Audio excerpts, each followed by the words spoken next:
नेहा को इस ऑफिस में ज्वाइन किए हुए पूरे 1 सप्ताह हो गए थे। वो इन दिनों बहुत खुश रहती क्योंकि इस नौकरी के लिए उसे बहुत लंबा इंतजार करना पड़ा था। लेकिन आज ट्रैफिक के कारण उसे ऑफिस पहुंचने में बहुत देर हो गई थी।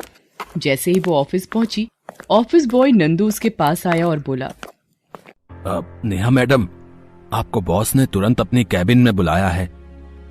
मुझे? क्या बात है नंदू? वो तो बॉस ही जाने। नेहा को लग रहा था कि देर से आने के कारण बॉस उसे जरूर डांटेंगे। वो बॉस के केबिन में गई। बॉस उस समय कंप्यूटर पर कुछ देख रहे थे। सर, आपने मुझे बुलाया था? बॉस ने बिना उसकी तरफ देखे उसे इशारे से बैठने को कहा। फिर वो कंप्यूटर पर कुछ देखने लगे। नेहा बॉस के सामने वाली कुर्सी पर बैठ गई। पूरे 15 मिनट वो वैसे ही बैठी रही। उसे बार बार लग रहा था कि बड़ी मुश्किल से मिली ये नौकरी का कहीं ये आखिरी दिन ना हो। 5 मिनट के बाद उसके बॉस सोम मलिक ने उसकी तरफ देखा और कहा, नेहा, आज तुम्हें ऑफिस आने में देर हो गई।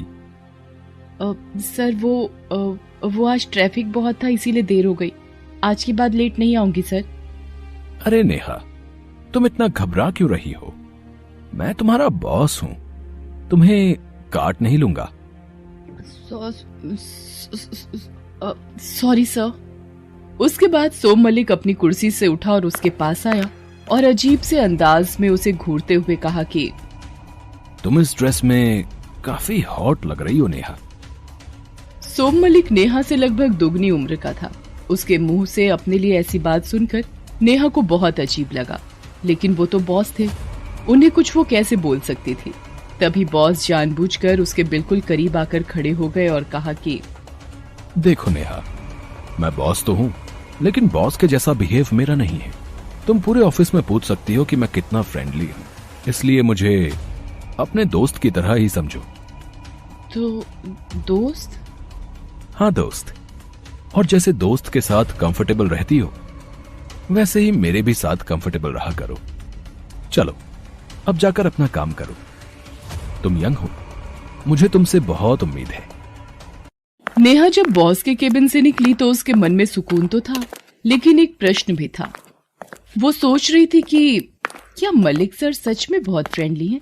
लेकिन ये बात मैं किससे पूछूं? मैं तो यहाँ नई हूँ। नेहा की माँ 5 साल पहले ही गुजर गई थी। पिछले साल उसके पापा को लकवा मार गया था, इसलिए वो बेचारे बिस्तर पर ही रहते।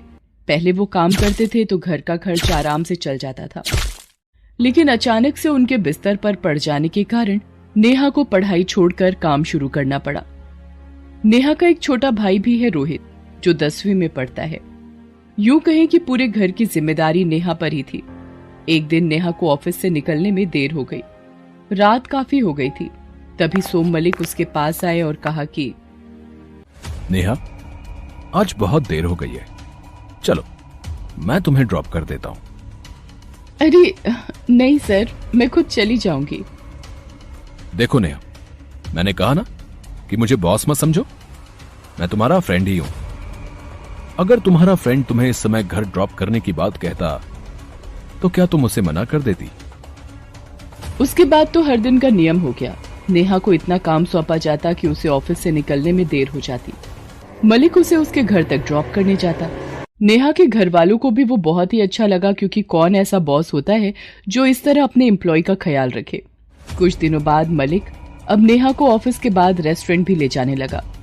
नेहा को सब कुछ अटपटा तो लगता, लेकिन वो उसे मना नहीं कर पाती। एक दिन की बात है, मलिक ने नेहा को अपने केबिन में बुलाया और उसे लालची नजरों से देखते हुए उसकी तारीफ करने लगा।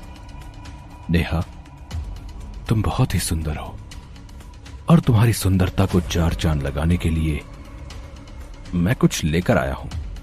उसके बाद उसने एक बहुत ही महंगी हीरे की एक अंगूठी उसे दी। नहीं सर, ये मैं नहीं ले सकती। सोच लो, मुझे कोई मना नहीं करता। लेकिन सर, ये ठीक नहीं लगता। अभी ना तो मेरा बर्थडे है और ना ही कोई ओकेजन जो आप मुझे ये महंगा गिफ्ट दे रहे हैं। सोम मलिक को गिफ्ट देने के लिए किसी ओकेजन की जरूरत नहीं है। ये तो मेरा प्यार है। प्यार? मैं अपने सभी एम्प्लॉयज के साथ बहुत प्यार करता हूं, बहुत, जितना तुम सोच भी नहीं सकती। नेहा के दिल की धड़कन फिर से बढ़ने लगी थी। उसे अपने बॉस का ये बिहेवियर बिल्कुल भी नॉर्मल नहीं लग रहा था। सोम मलिक ने भी उसके चेहरे के भाव को पढ़ लिया था, इसलिए उसने नेहा से कहा, नेहा, रंजना को जानती हो ना तुम? दिव्या को और श्वेता को? जी जी सर, मैं रंजना मैम, दिव्या मैम और श्वेता मैम सभी को जानती हूँ। तुम कुछ भी नहीं जानती। मैं समझी नहीं सर। ये सब तुम्हारी ही तरह ऑफिस असिस्टेंट की तरह यहाँ आई थी। आज देख लो कहाँ है वो। तुम भी उनकी तरह आगे बढ़ना चाहती हो या नहीं? जी सर, आगे तो सभी बढ़ना चाहते हैं। चाहते तो सब हैं, लेकिन सबके पास मेरे जैसा फ्रेंडली बॉस नहीं होता। घर जाना और इसके बारे में सोचना, और हाँ, कल ये वाली अंगूठी पहन कर आना। नेहा के सामने अब सब कुछ साफ था। वो समझ गई थी कि सोम मलिक कैसा आदमी है, लेकिन उसके पास मजबूरी थी।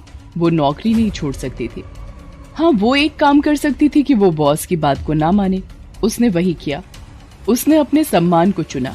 दिन बीतते गए। एक दिन की बात है, सोम मलिक ने उसे अपने केबिन में बुलाया और गुस्से में कहा, नेहा, तुम अपने काम में बिल्कुल भी सीरियस नहीं हो। हर दिन कोई ना कोई गलती तुम्हारे काम में होती है। इस तरह से चलता रहा तो मुझे मजबूरन तुम्हें काम से निकालना पड़ेगा। लेकिन सर, मैं तो अपना काम पूरी ईमानदारी और ध्यान से करती हूँ। तो क्या मैं झूठ बोल रहा हूँ? एक तो गलती करती हो और बॉस को झूठा बोलती हो।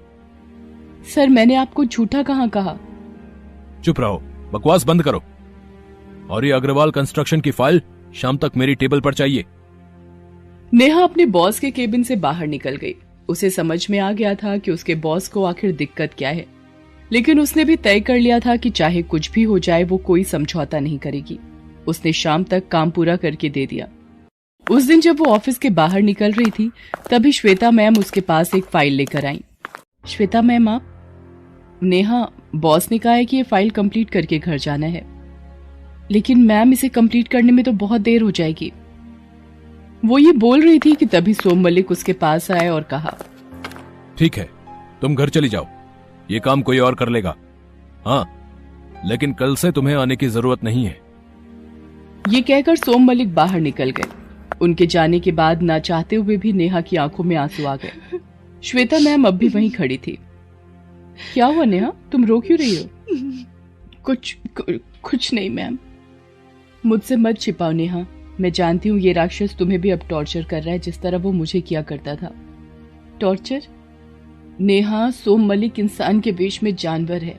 औरतों के सम्मान से खेलना उसे बहुत पसंद है। उसके बाद श्वेता ने उसे अपनी कहानी सुनाई। उसने बताया कि उसके पति का एक बहुत बड़ा एक्सीडेंट हो गया था, जिसमें उनकी मौत हो गई थी। पूरे परिवार में वो अकेले ही कमाने वाले थे। घर में उसके बूढ़े सास ससुर और 2 बच्चे थे। घर का खर्च चलाने के लिए उसे यहाँ नौकरी करनी पड़ी। सोम मलिक मेरी मजबूरी जान गया था, इसलिए वो उसका गलत फायदा उठाने लगा। मैं उसका विरोध करना चाहती थी, लेकिन मजबूरियों की बेड़ियां मेरे पैरों से इस तरह लिपटी हुई थी कि कब मैंने अपनी आत्मा को बेच दिया मुझे पता नहीं लगा। ये कहकर श्वेता फूट फूट कर रोने लगी। मत रोइए श्वेता मैडम, मत रोइए। औरतें कमजोर नहीं होती, बस वो खुद को कमजोर समझती हैं। अब आप देखते जाइए मैं इस सोम मलिक को उसके किए की क्या सजा देती हूँ। अगले दिन जब नेहा ऑफिस आई तो सीधे सोम मलिक के केबिन में चली गई। उस दिन उसने बहुत ही सुंदर ड्रेस पहन रखी थी और वो बहुत ही खूबसूरत लग रही थी। आज उसने सोम मलिक द्वारा दी गई अंगूठी भी पहनी थी। सोम मलिक नेहा के बदले रूप को देखकर समझ गया कि ये मछली भी उसके जाल में फंस गई है। आखिर तुमने भी बाकियों की तरह आगे बढ़ने का तय कर ही लिया नेहा। जी सर, कोई बेवकूफी होगा जो आगे नहीं बढ़ना चाहेगा।